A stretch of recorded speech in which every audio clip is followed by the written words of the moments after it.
Seri 4 Pelangi di Langit Singasari. Panasnya Bunga Mekar. Cerita, Esa Mintarja. Audiobook, novel silat. Bab 21. Kiwangut tidak dapat memaksa. Ia pun harus menunggu sehari dan semalam lagi. Namun demikian, ia mulai berpengharapan bahwa ia akan dapat memenuhi tugasnya, membunuh perempuan dan anaknya itu. Sehari itu dihabiskannya waktunya dengan berbincang-bincang. Diajaknya seorang pengikutnya untuk membicarakan banyak kemungkinan yang dapat terjadi. Mungkin kita benar-benar akan kehilangan mereka, berkata pengiringnya. Memang mungkin, tetapi aku tidak dapat memaksa Kakang Tundawara untuk berangkat hari ini. Jika aku mencoba memaksanya, maka mungkin justru ia akan mengurungkan kesediaannya. Sebenarnya lah, betapapun gelisahnya Kiwangut memang harus menunggu. Sehari semalam itu rasa-rasanya bagaikan bertahun-tahun. Namun akhirnya saat yang ditunggu itu pun datang. Menjelang dini hari, Ki Tundawara telah bersiap. Demikian juga Kiwangut dan pengiringnya, kita akan berangkat, mumpung masih belum pagi, berkata Ki Tundawara, jalan-jalan masih belum dijamah oleh sinar matahari. Meskipun akhirnya kita akan kepanasan di jalan, namun sebagian dari perjalanan sudah kita tempuh. Demikianlah maka sebelum langit menjadi cerah, Ki Tundawara serta dua orang kepercayaannya berpacu meninggalkan padepokannya bersama Kiwangut dan seorang pengiringnya. Seperti saat Kiwangut berangkat ke padepokan Waraamba, maka ketika mereka menempuh perjalanan yang sebaliknya, mereka pun seakan-akan hampir tidak pernah beristirahat, kecuali mengingat kuda-kuda mereka yang lelah dan haus. Namun setelah beristirahat sejenak, mereka pun segera melanjutkan perjalanan mereka. Tidak banyak yang mereka perbincangkan di sepanjang perjalanan. Ki Tundawara seolah-olah sedang diliputi oleh sebuah angan-angan tentang pekerjaan yang akan dilakukannya atas permintaan saudara seperguruannya. Ia sadar sepenuhnya bahwa Kiwangut telah benar-benar tersinggung. Bukan sekedar upah yang besar, tetapi kematian demi kematian yang dialami oleh orang-orangnya membuat Kiwangut semakin mendendam kepada perempuan dan anak laki-lakinya itu. Ia tentu bersumpah kepada dirinya sendiri, bahwa ia akan berusaha dengan cara apapun juga, agar perempuan dan anaknya itu terbunuh, berkata Ki Tundawara di dalam hatinya, lalu, bahkan seandainya orang yang mengupahnya itu mencabut niatnya, Wangut akan masih tetap berusaha atas kehendaknya sendiri. Ada atau tidak ada upah buat melakukannya. Sebenarnya lah bahwa Kiwangut memang sudah dibakar oleh dendam, meskipun baginya upah masih merupakan harapan tersendiri. Tetapi seperti yang diduga oleh Ki Tundawara, seandainya upah itu pun tidak lagi dijanjikan, maka ia tentu akan tetap berusaha membunuhnya. Bahkan kedua-duanya. Yang berjanji untuk mengupahnya itu pun akan menjadi sasaran kemarahannya, karena ia sudah terlanjur mengorbankan orang-orangnya yang terbaik. Kedatangan Kiwangut kembali ke padepokannya menjelang tengah malam telah disambut oleh pengikutnya dengan berbagai macam tanggapan. Ada yang menyambutnya dengan gembira, karena kehadiran Ki Tundawara akan mempercepat penyelesaian tugas yang dibebankan kepada padepokan itu. Tetapi ada juga yang menyesali ketergesa-gesaan Kiwangut yang telah memanggil saudara seperguruannya itu. Dengan demikian berarti bahwa upah yang harus mereka terima akan susut hampir separuh. Tetapi ketika hal itu dikatakannya kepada kawannya menjawab, aku lebih senang menerima separuh, bahkan seperempat dari yang seharusnya aku terima daripada aku harus mati terbunuh seperti ke-10 orang yang terdahulu. Orang yang menganggap tindakan Kiwangut itu tergesa-gesa menarik nafas dalam-dalam. Namun ia pun kemudian mengangguk-angguk sambil berdesis, ya, kau benar. Demikianlah, Kiwangut tidak mau bekerja lamban. Malam itu juga ia menentukan dua orang yang terpercaya. Seorang yang mengikutinya ke padepokan Ki Tundawara, seorang lagi yang baru datang dari pesisir utara mengunjungi pertemuan lingkungan perguruannya sebelum ia berada di padepokan Kiwangut. 10 orang saudara-saudaramu di sini sudah terbunuh, berkata Kiwangut kepada orang itu. Siapakah yang bersalah? Ke-10 orang itu terlalu bodoh ataukah lawannya memiliki kelebihan, bahkan mungkin membunuh mereka dengan licik? Apapun caranya, dan betapapun dungunya yang terbunuh, tetapi itulah yang terjadi. Tentu ada sebabnya yang khusus, bahwa ke-6 orang pertama itu telah mati hanya melawan seorang saja. Sementara ke-4 saudaraku yang terbaik itu mati oleh 2 orang yang bukan orang-orang yang mempunyai nama. Kau jangan mencari-cari, jawab Kiwangut, kita akan pergi dengan penuh kewaspadaan. Bahkan mungkin niat kita akan kita tunda jika ternyata bahwa perempuan itu berada di dalam lingkungan yang dapat membahayakan kita. Dan kita sudah menjadi pengecut, jawab orang yang baru datang dari pesisir utara itu. Heh, potong Kiwangut, kau kira kau sudah dapat melampaui kemampuanku? Aku masih merasa harus berhati-hati. Dan kesombonganmu itulah termasuk salah satu sebab yang dapat membunuhmu seperti ke-6 orang yang mati melawan seorang saja yang mereka anggap tidak berarti, tetapi yang ternyata telah menyapu mereka tanpa ampun. Sedang ke-4 orang itu mati karena mereka menganggap orang tua yang sudah tidak mempunyai tenaga sama sekali nampaknya, namun ternyata bahwa ia masih sanggup membunuh 2 di antara mereka. Orang itu menggeretakkan giginya. Nampaknya ia tidak percaya bahwa ada orang yang mampu berbuat demikian dengan wajar. Tentu ada sesuatu yang menyebabkan hal itu terjadi. Tetapi ia tidak membantah lagi. Sementara Ki Tundawaralah yang berkata selanjutnya, aku bukan anak kecil lagi dalam dunia pengembaraan, kekerasan dan bahkan dalam dunia yang dipenuhi oleh kabul kematian. Tetapi aku tidak ingin berbuat tergesa-gesa. Aku sependapat dengan Wangut. Hanya anak-anak yang baru turun dari perguruan dan merasa tulangnya sekeras baja sajalah yang akan dengan sombong menganggap dirinya tidak terkalahkan. Justru kesombongan semacam itulah yang telah membunuh sebagian besar dari mereka. Yang mendengarkan keterangan itu pun terdiam. Mereka mengerti, siapakah Ki Tundawara, yang mempunyai kelebihan dari saudara seperguruannya, Ki Wangut. Karena itu, maka orang-orang yang mendengarkan pembicaraan itu pun kemudian menyadari pula, bahwa kadang-kadang mereka menganggap diri mereka tidak terkalahkan. Kelengahan itu, sebagian dari sebab kematian mereka. Menghadapi pengawal-pengawal perempuan dan anak laki-lakinya itu, maka sudah sewajarnya, bahwa Ki Tundawara dan Ki Wangut harus berhati-hati karena mereka cukup mempunyai pengalaman, sehingga mereka tidak akan terjebak dalam sikap yang tidak teramati. Demikianlah, maka malam itu, Ki Wangut dan Ki Tundawara telah menyusun rencana yang akan mereka lakukan kemudian. Ternyata Ki Tundawara cukup berhati-hati dan tidak tergesa-gesa seperti yang dikatakannya. Karena ia sudah mendengar seluruhnya apa yang telah terjadi, maka ia pun kemudian berkata kepada Ki Wangut, jika demikian, apa perlunya kita dengan serta-merta pergi mencari mereka? Biarlah 2 orang dari padepokanku kau perintahkan untuk pergi ke padukuhan itu dengan laku sandi. Biarlah mereka mencari keterangan tentang perempuan dan anak-anaknya itu. Ki Wangut mengangguk-angguk. Ia pun ternyata sependapat. Karena itu, maka ia pun telah menunjuk 2 dari orang-orangnya untuk pergi mencari keterangan tentang perempuan dan anak laki-lakinya yang rumahnya telah terbakar habis. Di keesokan harinya, maka kedua orang itu pun lelat berangkat. Meskipun dengan hati yang berdebar-debar jika mereka terjebak ke dalam pengamalan pengawal-pengawalnya, maka tidak ada harapan lagi baginya untuk keluar. Tetapi perintah Ki Wangut sudah tegas, kau harus kembali selambat-lambatnya lewat 2 malam. Jika kau tidak kembali, kalian telah aku anggap mati di perjalanan. Kedua orang itu pun dengan hati-hati telah melakukan tugasnya. Mereka telah pergi ke padukuhan sesuai dengan berita yang sampai ke telinga mereka. Ternyata yang mereka dengar itu benar. Keduanya masih melihat bekas rumah yang terbakar. Dan keduanya pun mendengar langsung dari beberapa orang yang bertemu di dalam warung, apa yang telah terjadi. Kasihan, berkata salah seorang dari kedua orang yang dikirim oleh Ki Wangut itu, lalu, apakah mereka telah berusaha membangun rumah mereka kembali? Tetapi orang-orang yang berada di warung itu menggeleng. Salah seorang dari mereka berkata, tidak ada bekal apapun dapat mereka pergunakan untuk membangun kembali rumah mereka. Lalu, di manakah mereka sekarang tinggal? Untuk beberapa saat lamanya, mereka berada di Banjar, jawab yang lain. Sekarang, apakah mereka sekarang masih tinggal di Banjar? Tidak. Mereka telah meninggalkan padukuhan ini. Heh, mereka telah pergi. Kedua orang itu terkejut, tetapi mereka berusaha untuk menyembunyikan perasaan mereka. Sementara salah seorang dari keduanya bertanya, kemana mereka pergi? Kami tidak tahu, jawab orang di warung itu, mungkin ke tempat saudaranya yang jauh sekali. Kenapa jauh sekali? Mereka berusaha untuk mendapatkan sebuah pedati, membawa perempuan dan anak laki-lakinya dengan pedati. Dari mana mereka mendapat pedati? Dari orang-orang padukuhan itu. Ki Buyut memberi pedati bersama orang-orang sepadukuhan.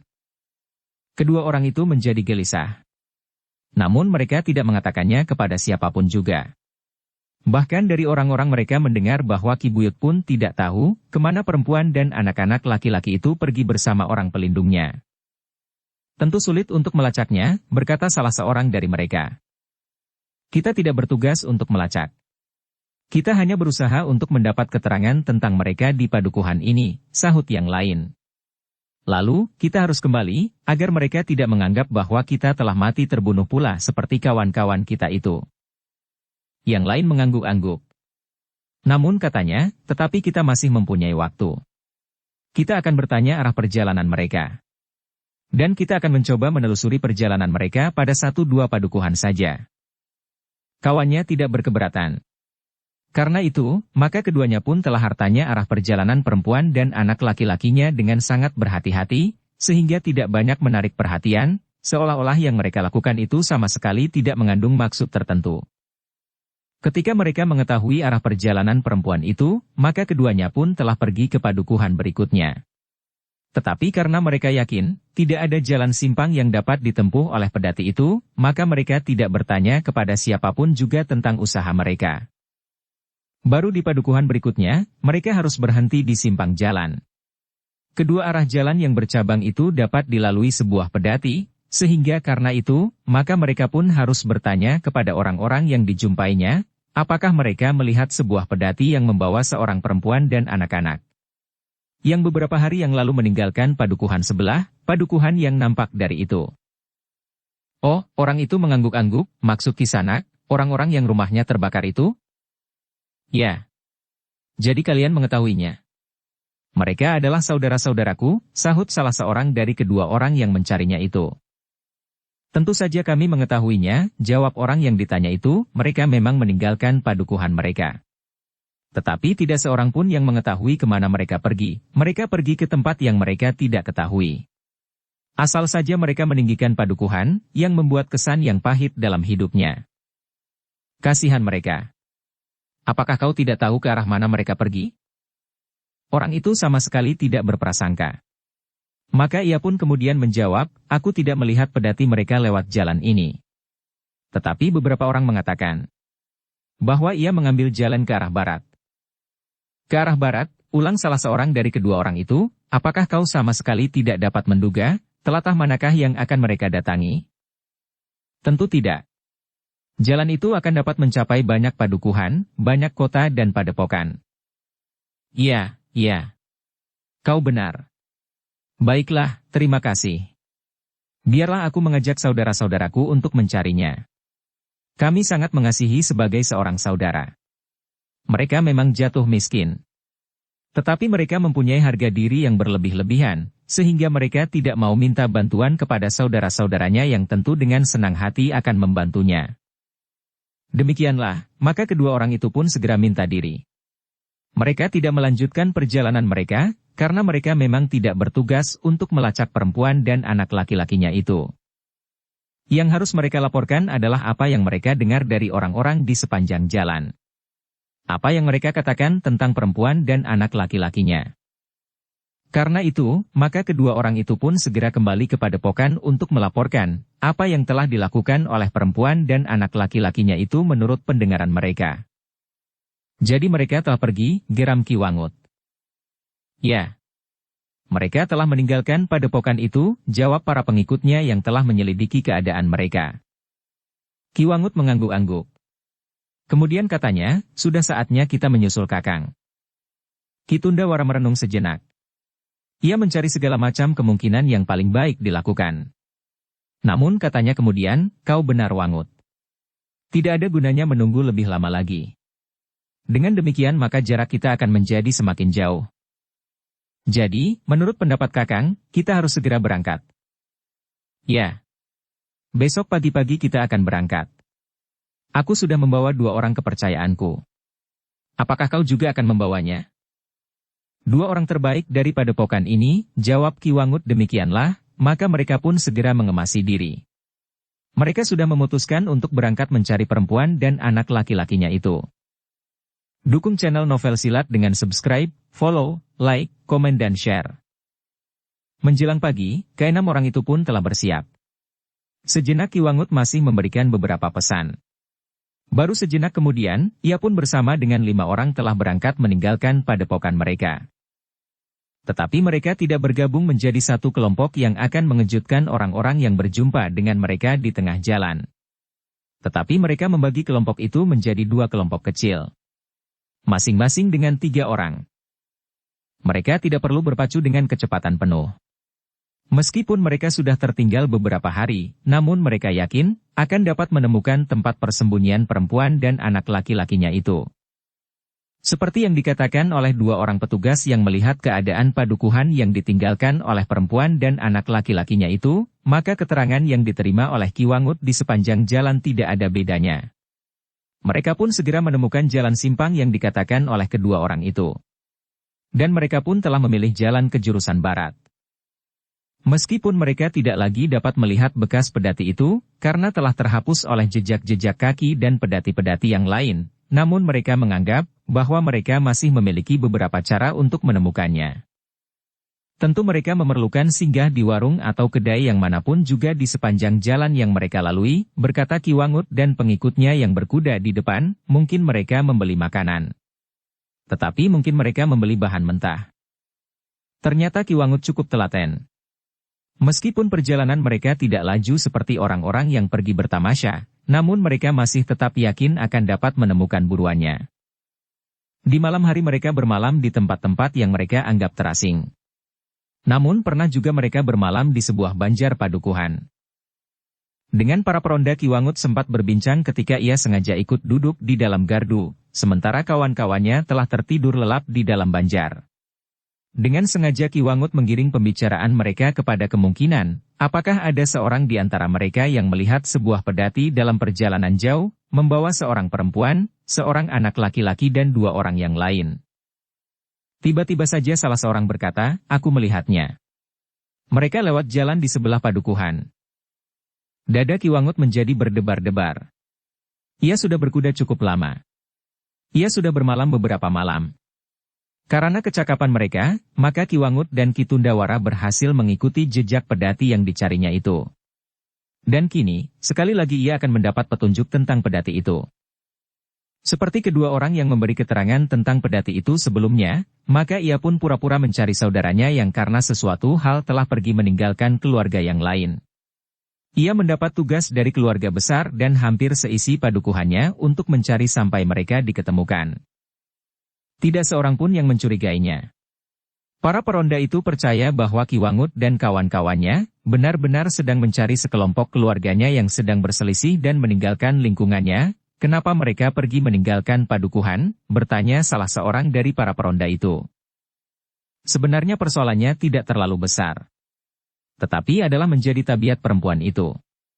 Ia keras hati, jawab Ki Wangut. Para peronda itu mengangguk-angguk. Namun salah seorang mendesaknya, persoalan yang tidak terlalu besar itu apakah cukup kuat untuk mendorongnya pergi. Suaminya kawin lagi. Ia pun kemudian pergi bersama anak dan kakaknya, membawa anak laki-lakinya yang masih kecil meninggalkan kami. Sanak kadangnya. Kami yang ditinggalkan, berusaha mencarinya dan meyakinkannya, bahwa bagaimanapun juga sebaiknya ia kembali pulang. Segalanya dapat kami bicarakan dan mencari jalan yang lebih baik dari memutuskan persaudaraan. Para peronda itu mengangguk-angguk, salah seorang dari mereka berkata, ternyata itu bukan persoalan yang tidak terlalu besar bagi seorang perempuan. Jika suaminya kawin lagi, maka seolah-olah dunia ini tidak akan berarti lagi baginya. Ada yang kami takutkan, berkata Ki Wangut, jika ia tidak dapat menguasai perasaannya lagi, maka mungkin sekali perempuan itu akan menempuh jalan sesat. Karena itu, kami tergesa-gesa memburunya, kemanapun mereka pergi. Kenapa baru sekarang kalian menyusulnya? Bukankah kecepatan kuda kalian berlipat ganda dari kecepatan pedati itu? Bertanya salah seorang peronda. Kami melakukannya segera setelah hal itu kami ketahui. Tetapi kami tidak dapat menemukan jalan yang mereka tempuh dengan segera, sehingga untuk beberapa lama kami harus mencari. Kadang-kadang kami menempuh jalan yang salah, sehingga kami harus berpacu kembali. Akhirnya kami sampai ke tempat ini. Para peronda itu mendengarkan cerita Ki Wangut itu dengan bersungguh-sungguh. Sambil mengangguk-angguk salah seorang dari mereka berkata, mudah-mudahan kalian segera akan dapat menyusul mereka. Agaknya dalam waktu 2-3 hari lagi, kalian akan dapat menemukannya. Asal kalian tidak menempuh jalan yang salah. 2-3 hari, bertanya Ki Wangut. Ya. Sudah 1 hari 1 malam yang lewat, pedati itu melalui jalan di sebelah padukuhan, jawab peronda itu, karena itu, maka secepatnya dalam 2 hari lagi, kalian baru akan dapat menyusulnya. Mungkin malam ini pedati itu berjalan terus meskipun perlahan-lahan, jawab peronda itu. Namun kemudian ia pun bertanya, tetapi apakah kalian tidak mengetahui, bahwa mungkin ada sanak kadang yang akan dikunjunginya? Ki Wangut menggelengkan kepalanya. Katanya, sepengetahuanku, tidak ada seorang pun saudaranya di tempat yang begini jauh. Tetapi mungkin di luar pengetahuan kami, ada orang yang akan mereka datangi. Ki Wangut berhenti sejenak, lalu, yang kami sesalkan ialah sikap ayah dan kakaknya.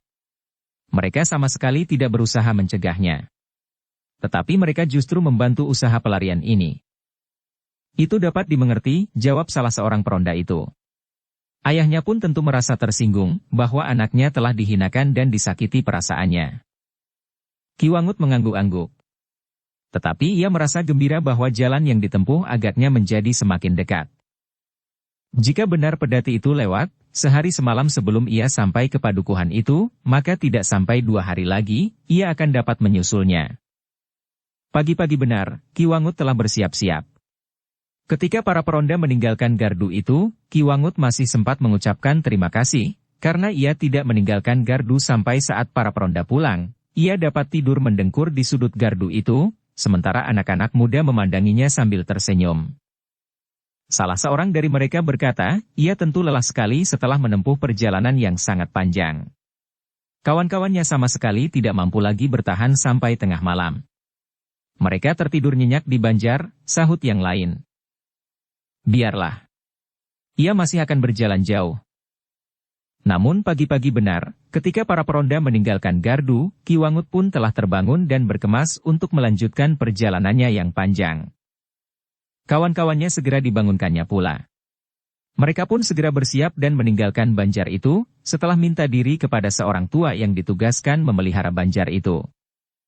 Sejenak kemudian Ki Wangut, Ki Tundawara dan para pengikutnya pun segera berpacu menurut arah yang diberitahukan oleh para peronda.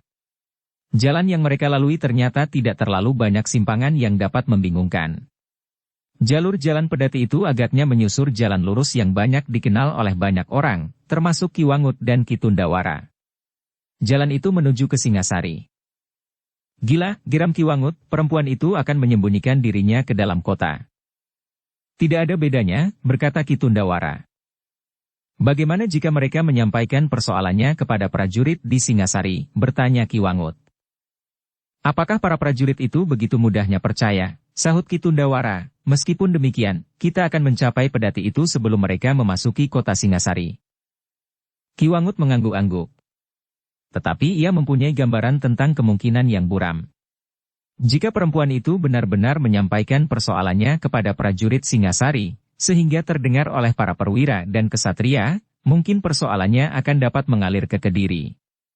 Mungkin Pangeran Kuda Padmadata akan mendengar berita tentang keadaan istri dan anak laki-lakinya, sehingga dengan demikian, ia dapat mengambil langkah-langkah tertentu untuk menyelamatkan mereka.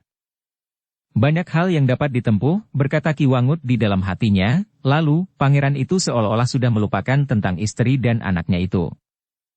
Ternyata bahwa Ki Tundawara pun berpendapat demikian. Pangeran Kuda Padmadata tidak akan mempedulikan lagi keadaan istrinya. Seandainya istri dan anaknya yang berasal dari padukuhan itu akan mati, ia tidak akan merasa kehilangan. Bahkan mungkin rencana ini sudah diketahui pula oleh Pangeran Kuda Padmadata itu sendiri dengan diam-diam, berkata Ki Tundawara di dalam hatinya. Dalam pada itu, maka perjalanan mereka pun tidak menemui kesulitan apapun juga. Mereka masih saja membagi diri dalam 2 kelompok. Ki Wangut dengan 2 orang pengiringnya dan Ki Tundawara dengan 2 orang pengiringnya pula.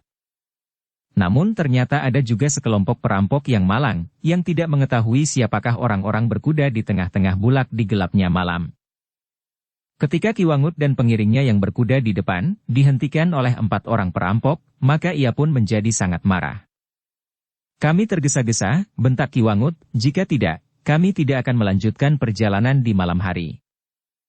Tetapi perampok-perampok itu pun membentak dengan kasar, "Turun, dan serahkan semua barang dan perhiasan yang kau bawa. Senjata, barang-barang dagangan dan barangkali timang dan werangka keris." Kiwangut meloncat turun dari kudanya. Diserahkannya kendali kudanya kepada pengiringnya sambil berkata, "Duduk saja di situ. Aku akan mengusir orang-orang itu." Sikap itu sudah mendebarkan keempat perampok yang malang itu. Namun mereka memaksa diri untuk menjajaki kemampuan orang yang dianggap dapat menjadi korbannya. Namun ternyata bahwa dalam loncatan-loncatan pertama, Kiwangut sudah membunuh 2 orang di antara mereka. Sedangkan yang 2 orang lagi lari tunggang langgang. "Gila," geram Kiwangut. Sementara itu Kitunda kuda di belakang telah menyusulnya. "Kenapa?" bertanya Kitundawara. Sambil menunjuk 2 sosok mayat yang terkapar di jalan, ia menggeram, "Tikus-tikus itu mencoba mengganggu perjalanan kita. 2 orang terbunuh, yang 2 melarikan diri." Kitundawara mengangguk-angguk. Katanya, "Jangan hiraukan mereka, tidak mengenal kita. Tetapi jika di daerah ini banyak penyamun dan perampok, apakah pedati yang berjalan terdahulu itu tidak dirampok orang-orang itu?" Kiwangut tidak menjawab. Tetapi ia pun segera meloncat ke punggung kudanya dan sejenak kemudian, iring-iringan itu pun meneruskan perjalanan. Dalam pada itu, 2 orang penyamun yang lari tunggang langgang, ketika sudah yakin tidak dikejar lagi oleh orang yang dengan gerak yang tiba-tiba berhasil membunuh 2 orang kawannya, sempat juga berhenti dengan nafas terengah-engah dan berbicara di antara mereka, "Setan alas. Hari-hari yang sangat sial. 2 orang kawan kita telah terbunuh," gumam yang lain. "Kemarin, baru saja kita hampir mati oleh 2 orang penunggang pedati itu. Aku kira mereka adalah orang-orang yang akan menjual hasil tanahnya, atau keperluan lain dengan membawa harta benda. Ternyata yang turun dari pedati itu adalah 2 orang yang menghajar kita berempat habis-habisan. Untunglah kita tidak dibunuhnya saat itu. Tetapi kematian bagi 2 orang kawan kita itu pun datang juga malam ini. Agaknya 2 orang penunggang pedati kemarin, hatinya lebih baik dari penunggang kuda itu. Kemarin kita sama sekali tidak berdaya. Untuk lari pun kita tidak dapat lagi. Tetapi mereka tidak membunuh kita. Mereka justru berpesan agar kita menghentikan tingkah laku yang dibenci orang ini, tetapi kita tidak menghiraukan. Dan malam ini 2 orang di antara kita sudah mati. Mungkin besok kita berdua. Nasihat itu baik juga kita kalau kita perhatikan," gumam yang lain. Kawannya tidak menjawab. Tetapi agaknya ia pun sadar, pada suatu saat, di jalan yang sepi itu lewat juga orang yang tidak dapat dikalahkannya. "Kita mengambil mayat kawan-kawan kita," desis yang seorang. "Apakah orang-orang berkuda itu sudah pergi?" Yang lain masih gemetar. "Mungkin. Marilah kita lihat dengan hati-hati." Kedua orang itu pun kemudian dengan sangat hati-hati merayap kembali untuk melihat, apakah orang-orang berkuda itu sudah meninggalkan kedua sosok mayat kawannya yang sudah terbunuh. Ketika ternyata bahwa orang-orang berkuda itu sudah pergi, maka keduanya telah meloncat ke jalan untuk mengambil kedua orang kawannya yang terbunuh untuk diserahkan kepada sanak kadangnya. Kematian yang demikian pada suatu saat akan menerkam kita juga, jika kita masih saja melakukan pekerjaan seperti ini, gumam salah seorang dari keduanya. Kawannya sama sekali tidak menjawab. Sementara itu, Kiwangut dan pengiringnya telah meluncur semakin jauh menuju ke arah Singasari. Dalam pada itu, perjalanan pedati yang membawa Ki Wastu, anak dan cucunya beserta Mahisa Bungalan menjadi semakin mendekati Singasari. Namun ternyata bahwa pedati itu tidak langsung memasuki kota, karena Mahisa Bungalan ingin membawa mereka ke rumahnya. "Tetapi meskipun kita sampai ke rumah ayahku, persoalannya masih belum selesai," berkata Mahisa Bungalan, "karena kita masih akan berbicara dengan Pangeran Padmadata." Ki Wastu menarik nafas dalam-dalam. Katanya, "Berkali-kali aku memikirkannya. Tetapi aku masih tetap ragu-ragu. Apakah ada perlunya kita menyampaikan persoalan ini kepada Pangeran Kuda Padmadata? Kami sama sekali tidak pernah mengharapkan apapun dari warisan pangeran itu. Yang kami harapkan hanyalah hidup yang tenang tanpa diganggu oleh siapapun." "Kakek," berkata Mahisa Bungalan, "persoalan tidak akan berakhir, jika kita masih belum bertemu dengan Pangeran Kuda Padmadata. Orang-orang yang memburu anak dan cucumu tentu masih akan mencari dimanapun kalian bersembunyi. Tetapi jika Pangeran Kuda Padmadata mengetahui persoalan ini dan mengambil sikap tertentu, maka tidak akan ada persoalan lagi. Apapun yang akan diputuskan oleh Pangeran Kudapadmadata tentu akan mengikat segala pihak. Tentu masih ada persoalan, jawab Ki Wastu, tetapi jika kemudian pangeran itu menyatakan tidak ada sangkut pautnya lagi dengan anak dan cucuku, kukira barulah persoalannya selesai. Mereka tidak akan mengejar anak dan cucuku lagi seperti sedang berburu binatang di hutan yang lebat. Tetapi kakek, berkata Mahisa Bungalan, apapun yang akan kita hadapi kemudian, biarlah segera kita ketahui kemungkinannya. Baik atau buruk. Ki Wastu mengangguk-angguk. Tetapi ia tidak menjawab lagi. Demikianlah pedati itu masih maju perlahan-lahan. Kadang-kadang mereka memerlukan beristirahat untuk waktu yang cukup lama. Mereka harus memberikan kesempatan sepasang lembu itu untuk beristirahat dan makan rumput yang dapat mereka sabit di pinggir-pinggir jalan. Bahkan di hari-hari terakhir, di malam hari, pedati itu kadang-kadang berhenti lebih dari separuh malam. Anak perempuan Ki Wastu dan cucunya ternyata menjadi sangat letih. Meskipun mereka berdua sebagian besar waktunya dipergunakannya untuk duduk. Tetapi mereka selalu digoncang oleh roda pedati yang kadang-kadang menggilas batu-batu yang berserakan. Kadang-kadang justru anak perempuan Ki Wastu itu turun dari pedati dan berjalan mengiringinya untuk mengurangi penat-penat kakinya. Baru beberapa tonggak kemudian, ia naik lagi ke atas pedatinya. Di saat-saat tertentu pedati itu pun harus berhenti pula. Memberi kesempatan anak perempuan Ki Wastu untuk merebus air dan menanak nasi. Sementara Mahisa Bungalan dan Ki Wastu menyediakan makan sepasang lembu penarik pedati itu. Karena itulah, akan jarak mereka dengan orang-orang yang memburunya menjadi cepat sekali berkurang. Bahkan akhirnya, di saat mereka mendekati Singasari, orang-orang yang memburunya sudah berada dekat di belakang mereka. Ki Wangut dan para pengiringnya yakin bahwa mereka akan dapat menyusul pedati itu sebelum pedati itu memasuki kota Singasari. Mereka yakin bahwa mereka akan berkesempatan untuk menyelesaikan tugas mereka. Siang atau malam, jika mereka bertemu dengan orang-orang yang ada di dalam pedati itu maka mereka harus dibinasakan. Apalagi menurut keterangan yang mereka dapatkan di sepanjang jalan, bahwa isi pedati itu hanyalah 4 orang. 2 laki-laki, seorang perempuan dan seorang anak-anak, berkata salah seorang penunggu kedai, pedati itu berhenti sebentar. Perempuan itu memerlukan beberapa macam rempah-rempah yang akan dibawanya. Keterangan ini memberikan gambaran yang cerah. 2 orang itu memang berhasil membunuh 4 orang pengikut Ki Wangut. Tetapi yang akan menyusulnya adalah Ki Wangut sendiri bersama 2 orang kepercayaannya, diikuti oleh orang yang jarang ada bandingnya, Ki Tundawara dengan 2 orang pengikutnya pula. Keduanya tentu akan segera dapat kami selesaikan, berkata Ki Wangut di dalam hatinya. Dalam pada itu, pedati yang membawa Mahisa Bungalan itu pun ternyata langsung menuju ke padukuhannya. Pedati itu mengambil jalan simpang, melepaskan diri dari jalur jalan ke Singasari, memasuki sebuah padukuhan di sebelah simpang 3. Di sebelah padukuhan itu terdapat sebuah bulak pendek. Seberang bulak pendek itulah letak padukuhan tempat tinggal Mahendra yang dikenal sebagai seorang saudagar permata dan Wesi Aji. Namun dalam pada itu, Ki Wangut yang hampir berhasil memburu pedati itu, sempat terlihat bahwa pedati telah berbelok, tidak langsung menuju Singasari, tetapi mengambil jalan simpang, memasuki sebuah padukuhan kecil. Sebentar lagi kita akan mendapatkan mereka, ia menggeram. Para pengikutnya pun sudah melihat pedati yang berbelok itu. Karena itu, maka salah seorang dari mereka berkata, marilah. Kita akan segera mendapatkannya. Kita tidak terlalu tergesa-gesa, berkata Ki Wangut. Justru karena pedati itu tidak langsung memasuki kota Singasari. Jadi, bertanya pengikutnya.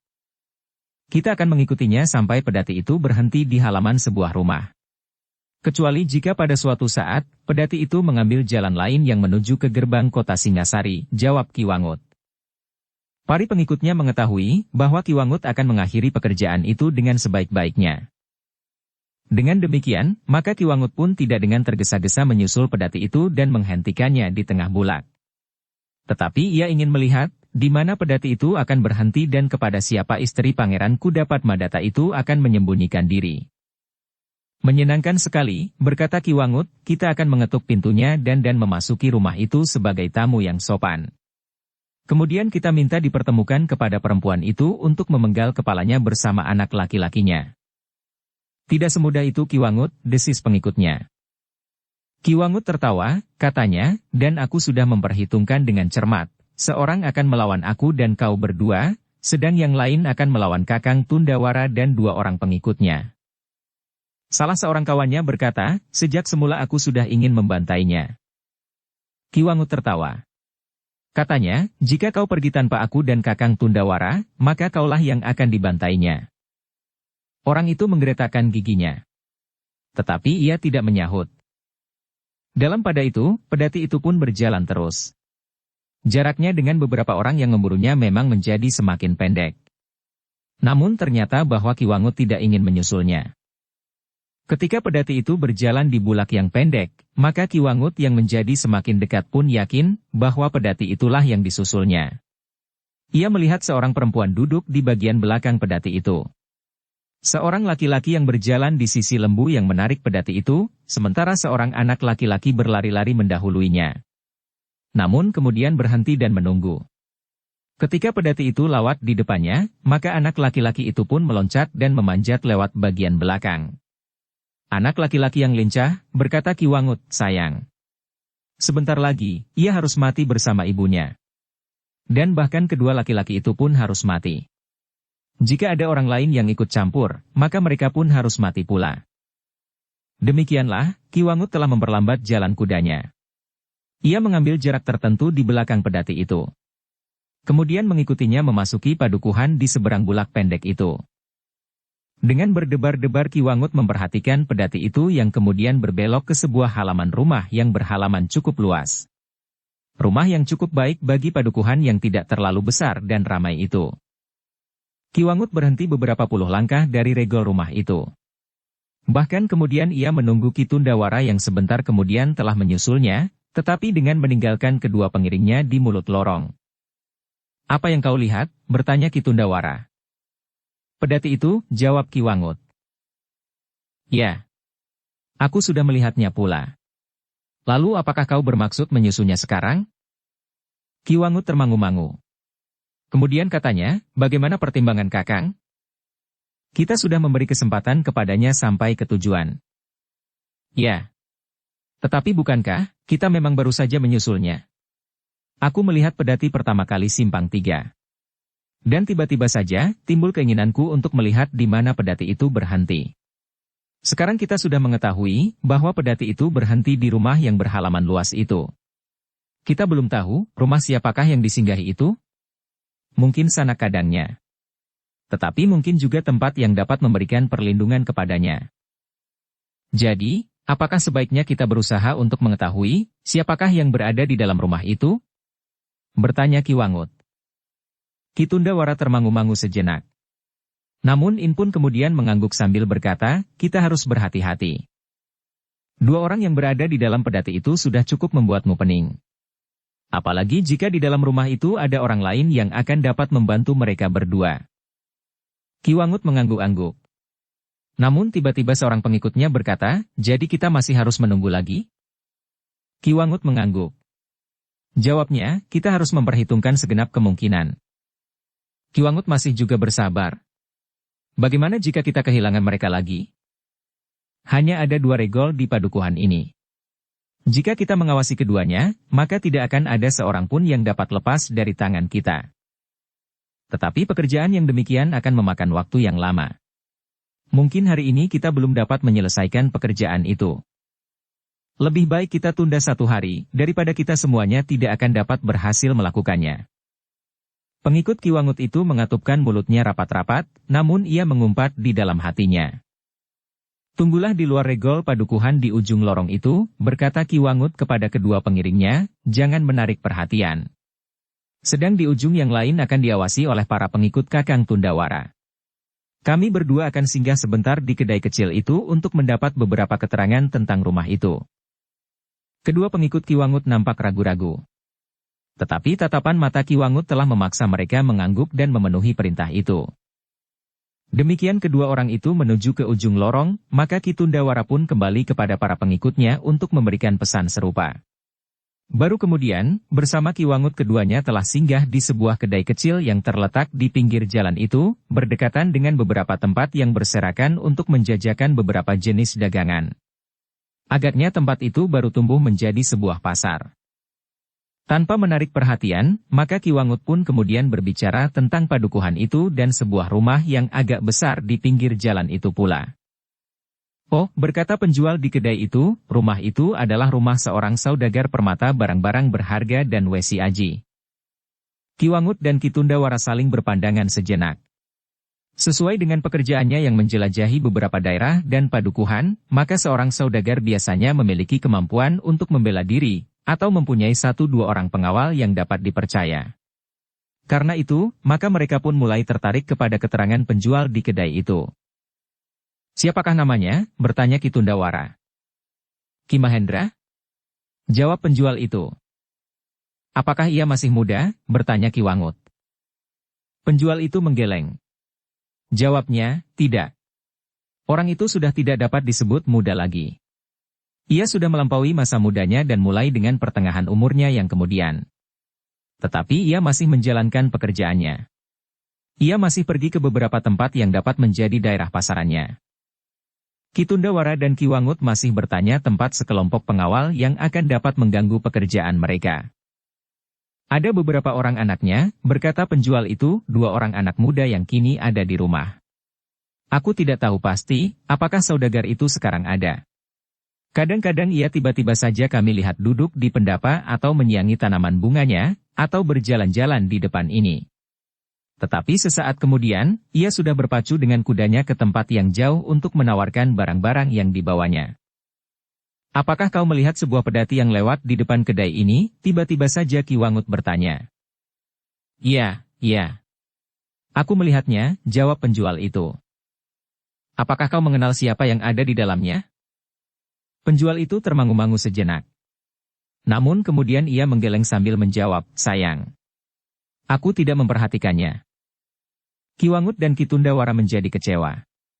Ia ingin bertanya, apakah penjual di warung itu mengenal salah seorang dari mereka. Namun dalam percakapan itu, Ki Tundawara dan Ki Wangut tidak mendapat gambaran bahwa rumah itu adalah rumah yang berperisai tebal. Di rumah itu, tidak terdapat pengawal-pengawal yang akan dapat mengganggu usahanya untuk menyelesaikan tugasnya.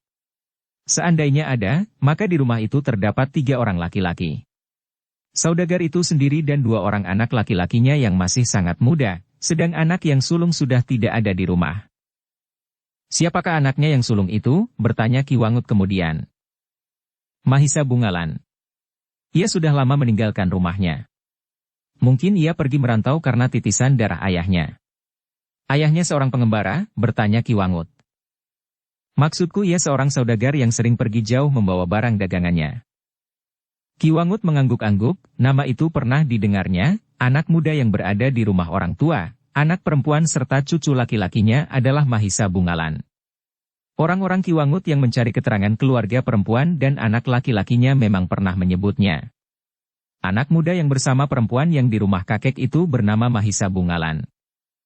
Kita harus melakukan sebelum mereka memasuki rumah-rumah itu. Kita harus memperhitungkan 3 orang lagi di antara mereka, berkata Ki Tundawara. Tetapi mereka tidak memiliki kemampuan seperti Mahisa Bungalan dan kakek tua itu, sahut Ki Wangut. Ki Tundawara tidak dapat mempersoalkannya lagi, karena hal itu sudah terjadi. Tetapi ia mempunyai pendapat yang sama seperti yang dikatakan oleh Ki Wangut. Di rumah itu tentu Mahisa Bungalanlah yang paling disegani. Namun saudagar dan kedua anak muda yang lain itu pun harus diperhitungkan baik-baik. Kita masih harus menunggu, berkata Ki Tundawara. Ya. Kita masih harus menunggu sampai malam. Mungkin kita akan bergerak dan memasuki rumah itu. Menghancurkan semuanya tanpa ampun, dan aku kira di dalam rumah itu ada juga beberapa jenis perhiasan dan permata di samping beberapa jenis Wesi Aji. Bukankah itu patut diperhitungkan juga? Ki Tundawara mengerutkan keningnya, kemudian dengan bersungut-sungut ia berkata, kau masih anak iblis. Ternyata kau tidak dapat melepaskan diri dari pengaruh harta benda itu. Bukankah sudah aku katakan bahwa yang aku lakukan ini adalah karena aku akan mendapat upah yang banyak sekali, sementara perempuan yang kita buru adalah perempuan yang sangat cantik, tetapi aku sama sekali tidak tertarik kepada perempuan yang manapun juga. Persetan dengan perempuan itu, potong Ki Tundawara, aku berbuat karena kau merengek-rengek, aku tidak memikirkan apapun juga dalam kerja ini. Juga tidak memikirkan perempuan yang sangat cantik itu. Tidak. Aku belum pernah melihatnya. Karena itu ia tidak dapat menggerakkan minatku. Sekali lagi aku katakan bahwa aku melakukan semuanya ini karena kau. Sadari hal itu. Jika ada persoalan lain, itu tentu tumbuh kemudian. Tetapi aku sama sekali tidak berminat untuk memiliki harta benda ataupun perempuan itu. Ki Wangut mengangguk-angguk, tetapi ia tersenyum di dalam hati, ia mengenal saudara perguruannya dengan baik. Dan ia pun mengetahui di padepokannya tersimpan beberapa orang perempuan yang tidak akan dapat meninggalkannya. Kecuali mereka yang memang sudah waktunya dicampakkan pergi. Agar padepokannya tidak menjadi penuh karenanya. Dengan demikian, maka Ki Tundawara dan Ki Wangut sudah memutuskan untuk memasuki rumah itu dengan pertimbangan yang lebih masak. Mereka masih juga memikirkan orang-orang di sebelah menyebelah. Jika mereka memiliki keberanian dan bahkan ada di antara mereka yang memiliki kemampuan, maka usaha itu akan mengalami kesulitan. Kita tidak mengetahui keadaan padukuhan ini sebaik-baiknya, berkata Ki Tundawara, kita jangan terjebak oleh ketergesa-gesaan sehingga kita akan mengalami kegagalan lagi. Ki Wangut mengangguk-angguk. Ia sadar bahwa orang-orangnya tentu akan mengeluh dan tidak menyetujuinya. Tetapi ia pun tidak mau gagal lagi. Sehingga karena itu, ia pun harus memperhitungkan keadaan sebaik-baiknya. Seperti yang pernah dilakukan, maka mereka pun menyingkir di siang hari, meskipun mereka masih juga mengawasi jalan keluar dari padukuhan itu. Kemudian di malam hari, mereka berusaha untuk dapat menginap di Banjar Padukuhan, sementara 4 orang di antara mereka masih tetap mengawasi jalan keluar. Di Banjar itulah mereka dapat berbicara dengan beberapa orang anak muda yang berada di gardu di depan Banjar itu. Dari mereka, Ki Wangut dan Ki Tundawara mendengar serba sedikit tentang keadaan padukuhan itu dan keadaan Mahendra yang di padukuhannya dikenal sebagai seorang saudagar. Kedua anaknya itu juga sering berada di Banjar ini, berkata anak-anak muda itu. Keduanya mengangguk-angguk. Dan anak-anak muda itu pun bercerita beberapa hal tentang kedua adik Mahisa Bungalan dan tentang Mahisa Bungalan sendiri. Tetapi sebenarnya lah bahwa Mahendra anak-anaknya bukanlah orang-orang yang sombong di padukuhannya.